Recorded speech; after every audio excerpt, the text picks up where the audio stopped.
Sejam todos vocês muito bem-vindos. A gente começa o Ser Persista da semana a partir de agora.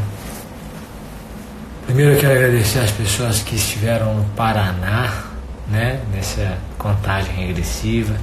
Foi muito legal mesmo. Depois eu quero agradecer as pessoas que estiveram no café da manhã. Foi muito legal. Essa experiência do café da manhã é assim muito legal mesmo. A gente bate papo, a gente se conhece, a gente pega carona no final, então é muito legal mesmo. Bom, pessoal, sejam todos vocês muito bem-vindos. O tema dessa noite do Ser Persista é o seu papel. E, em verdade, eu quero tratar aqui sobre um tema correlato ao tema que eu escrevi nesse fim de semana, que é o uso indevido da fé. Você encontra no meu Instagram. Se você não leu, pode ir lá. Se você não segue, pode seguir. Eu quero só uma observação. Amanhã eu faço uma live de dúvidas, tá bom? Então a gente faz o Ser Persista hoje e amanhã a gente faz uma live de dúvidas sobre cursos e concursos. Mas eu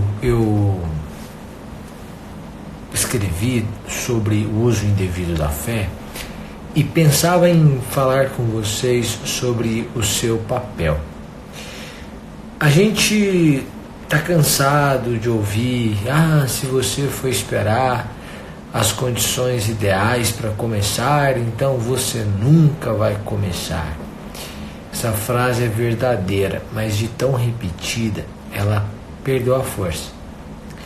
É mais ou menos a história do eu te amo no relacionamento, né? Você fala a primeira vez, é impactante.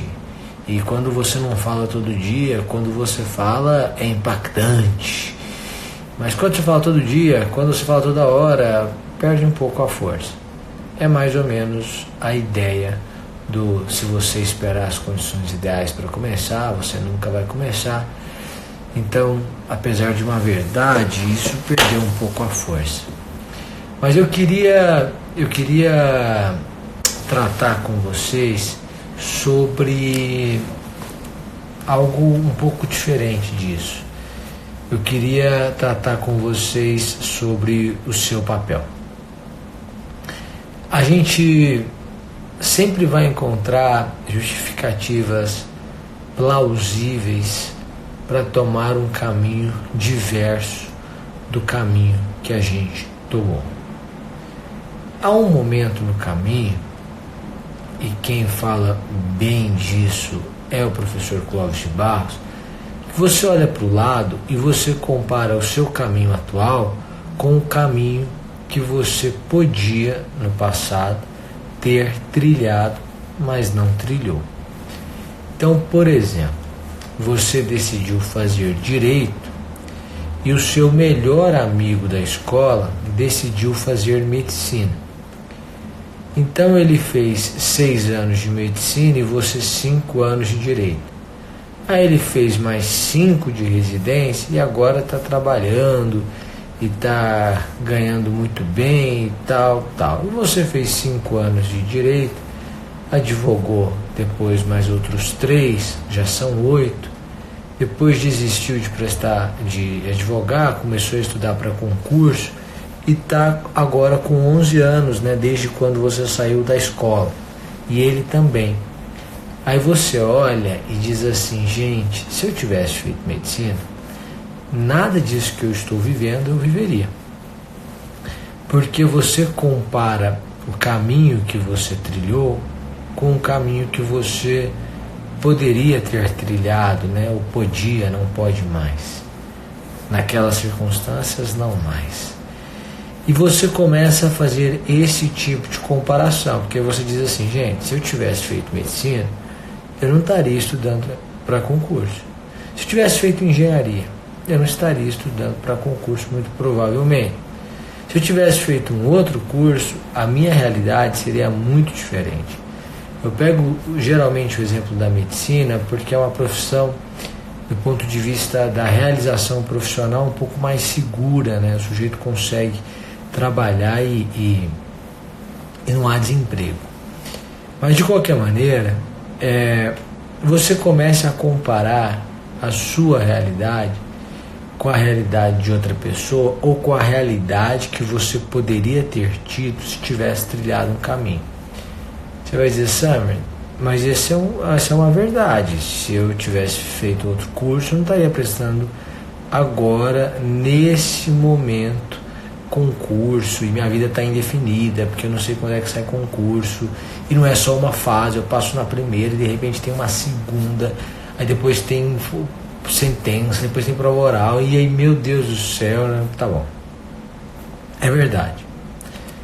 Você me dizer que o seu caminho traz pedras que o outro caminho não traz, é verdade. Você não estaria estudando para concurso. Provavelmente, daqui com 11 anos do dia que você entrou na faculdade, você não estaria nessa indefinição profissional, muito provavelmente, e você já teria se inserido no mercado de trabalho. Eu concordo com todas essas afirmativas. Só que essas pedras que você não encontra lá, você encontra cá, às vezes nos fazem esquecer as pedras que você encontraria lá. Por exemplo, sobrecarga de trabalho. Porque aí, daqui a 2 anos, você passou e tomou posse. E aí você é promotor de justiça. Aí o seu amigo, que é médico, faz o mesmo exercício que você, que agora é promotor de justiça. Ele diz, fulano de tal tem uma qualidade de vida maravilhosa. Fulano de tal tem horário. Eu sou médico, eu dou 3 plantões por semana ou 2 plantões por semana. O sujeito tem horário, tranquilo, tem férias. Eu, quando tiro férias, paro de receber no consultório. Fulano de tal, quando tira férias, recebe do mesmo jeito. Fulano de tal tem aposentadoria. Eu não tenho a aposentadoria. E etc, e etc, e etc. Aí ele começa a perceber que se ele tivesse feito direito, provavelmente com 13 anos ele já seria um promotor, um procurador, um juiz, um defensor, e ele não estaria experimentando as pedras que hoje na medicina ele experimenta. Só que ele não percebe que você, quando tinha 11 anos de formado, vivia uma indefinição angustiante. E é angustiante, né? A incerteza é angustiante, evidentemente. E aí eu gostaria de, em primeiro lugar, tentar fazer com que você tivesse uma visão um pouco mais amadurecida do caminho que você trilhou, que é um caminho que tem suas peculiares pedras, as suas próprias pedras, e isso é natural que seja assim, que não traz pedras que outros caminhos trazem também, que te poupa de sofrimentos, mas que traz outros sofrimentos de diferentes naturezas ou de diferente natureza. Esse é o primeiro ponto. Mas quando eu escolho um caminho e quando eu me atrevo a um caminho, existe uma diferença que eu já comentei algumas vezes, mas faz tempo que não comento, que é do momento da decisão para o momento da execução. Se você imaginar um policial militar recebendo R$500 numa blitz para liberar um sujeito que tinha sido pego embriagado. Então o sujeito é um senhor, tem 50 anos, ele estava em um restaurante que fica a 500 metros da casa dele, e aí ele sai do restaurante, pega o carro, a hora que ele vira a esquina, ele cai na blitz, o policial para, ele diz, olha, eu estava no restaurante aqui, e o senhor viu saindo, e minha casa é aquela ali, o senhor vai ver onde chegar, são 300 metros, por isso que eu estou dirigindo, 500 metros. Aí, me ajuda que eu te ajudo, e o policial militar recebeu R$500 de propina e liberou o sujeito foi para a casa dele e dormiu. O que leva um sujeito que se comprometeu a combater um crime, praticar um crime? Se quando ele tomou posse, ele jurou esse respeito às leis, à própria Constituição, o que faz com que ele, 10 anos depois, pratique crimes? É porque, claro que existem muitos outros fatores. Quando ele passou, ele jurou, né? Ele, quando jurou, o mundo era diferente do mundo que ele vive hoje. Ele era diferente de quem ele é hoje. Como assim, sabe? Quando ele passou, eu estou só tentando contextualizar, tá errado, evidentemente, vai responder tudo, não estou dizendo isso.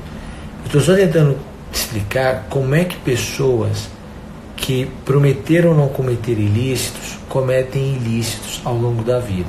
Estou falando de um grave, que é crime, mas existem muitos outros. Por exemplo, não mentir em um relacionamento, não trair em um relacionamento.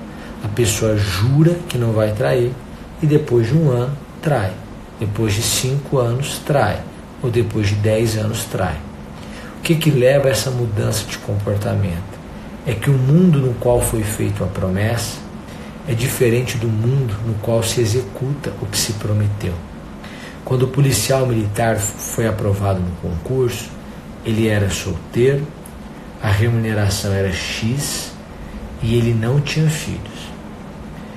10 anos depois, ele é casado, a mulher dele acabou de perder o emprego, o filho dele está doente, então o tratamento está sendo caríssimo, ele já usou todos os recursos que ele tem e está difícil conseguir na prefeitura, a prefeitura não ajuda, já entrou com mandado de segurança, mas eles não cumprem a decisão. E o subsídio dele continua o mesmo. Então ele está enforcado, ele está desesperado, ele precisa sair daquela situação. Aí ele começa a se questionar que aquele senhor mora a 300 metros da Blitz, que ele viu aquele senhor saindo do carro, que aquele senhor quer ajudá-lo, que se ele receber aqueles R$500, nem ele, nem o senhor vão se sentir mal, o senhor vai se sentir inclusive muito bem, e vai ter compensado para todo mundo, e ninguém foi posto em risco na sociedade, ele dirigiu 100 metros, inclusive dirigiu devagarzinho, etc, etc, etc. Aí ele recebeu os R$500 e praticou um crime, vai responder por ele. Quando você faz uma promessa, o mundo é um. Quando você executa a promessa, o mundo é outro. Então você, quando decidiu ser juiz, decidiu, às vezes na faculdade, às vezes na conversa com o juiz, às vezes no estágio, às vezes no almoço de domingo, que alguém sentou, te contou a história de outra e falou para você que quem faz direito tem uma oportunidade maravilhosa, que é de ser magistrado. E aí você prometeu a si mesmo, dessas promessas que a gente tem que cumprir, que você seria magistrado e você se dedicaria a isso, e isso faria enorme diferença na sua vida. E eu penso que quando você fez essa promessa, o seu mundo era um. Porque quando você fez essa promessa, você tinha 5 anos, você tinha 10 anos, aliás, 5 anos não, você tinha 25 anos, você tinha 30 anos, e a sua vida era uma. Só que agora, depois disso, depois dessa mudança, você vive um outro momento, e aí você precisa dar continuidade a um projeto para cumprir uma promessa que você fez a si mesmo, a despeito do mundo ser diferente do mundo no qual você fez o juramento. Qual é a grande dificuldade? É manter a palavra quando as circunstâncias mudam.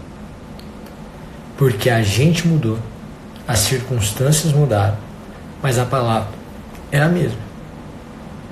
Quando você alimentou o sonho de ser juiz, há 5 anos atrás, os concursos eram de uma forma. Eles vêm mudando naturalmente, paulatinamente. Mas me diga uma coisa, qual é a sua ideia a partir de agora que o seu mundo mudou? O que você tem feito com essa mudança? Quando o mundo muda e a sua palavra é a mesma, você se mantém na palavra ou você muda a palavra? Você deixa de estudar porque as circunstâncias mudaram e agora está muito mais difícil estudar, porque você tem que equilibrar casa, trabalho, estudo, filhos? Ou você mantém o estudo e faz esse malabarismo? A vida mudou. O seu papel, e aí a gente chega ao tema, é, mantendo essa palavra, adaptar-se à nova vida em que você está, na qual você se encontra. E essa percepção é fundamental para você compreender a vida, para você compreender as suas dores hoje, para você compreender que é sempre assim. Você não é, nas palavras de Fernando Pessoa, no livro Desassossego, um eleito da dor. A dor tem todos os eleitos, todo mundo passa por ela, todo mundo sofre por ela, todo mundo chora por ela. Então eu gostaria que você começasse a pensar em qual é o seu papel. E aí eu gostaria de dizer, o seu papel, na minha opinião, é tornar mais leve o que já é necessariamente pesado. O seu papel é, no que depender de você, a vida tem que ser a melhor possível. Então, o que você pode fazer? Olha, eu posso sorrir, eu posso melhorar minha alimentação um pouco, porque a forma como eu como contribui. Eu posso diminuir um pouco do café, porque está me estressando. Eu tenho que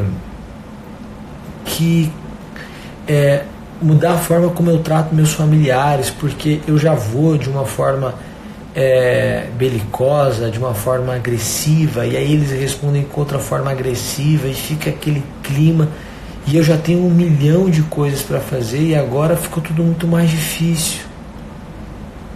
O meu papel, pensando do ponto de vista racional, é tornar o meu plano o mais fácil possível de ser cumprido.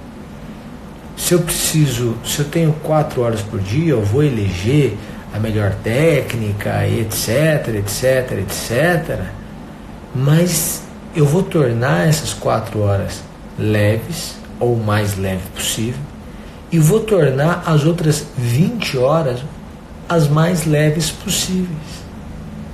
Eu vou trabalhar em paz, eu vou procurar pensar em coisas boas, eu vou procurar tratar as pessoas bem, eu vou procurar ser gentil.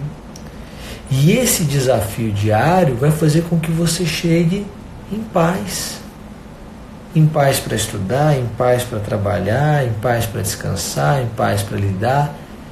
E aí que mesmo com a mudança da vida, o projeto persiste.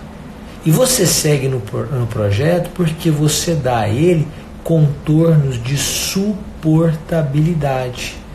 Então eu quero deixar essa mensagem.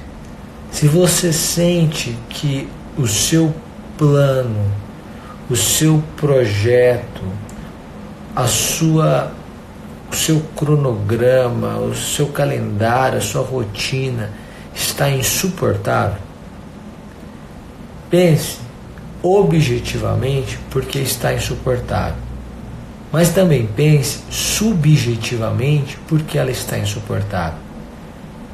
Em que monta você tornou a vida insuportável? Quais os seus comportamentos, as suas palavras, os seus pensamentos que tornaram a vida insuportável? Ou os estudos insuportáveis? E então, trabalhe isso. Às vezes você nem precisa de mais tempo. Você precisa só de um melhor comportamento. Você precisa ser só um pouco mais leve. Não só na hora de estudar, mas nas horas que você não está estudando. Não só quando você está com você mesmo, mas quando você também está com as outras pessoas. Não só no que você fala, mas também no que você escuta, mas também no que você come e etc. Eu quero deixar esse recado para vocês. Basicamente era essa a mensagem de hoje. Quero agradecer a vocês, desejar a vocês uma excepcional semana. Um grande abraço, pessoal. Tchau, tchau.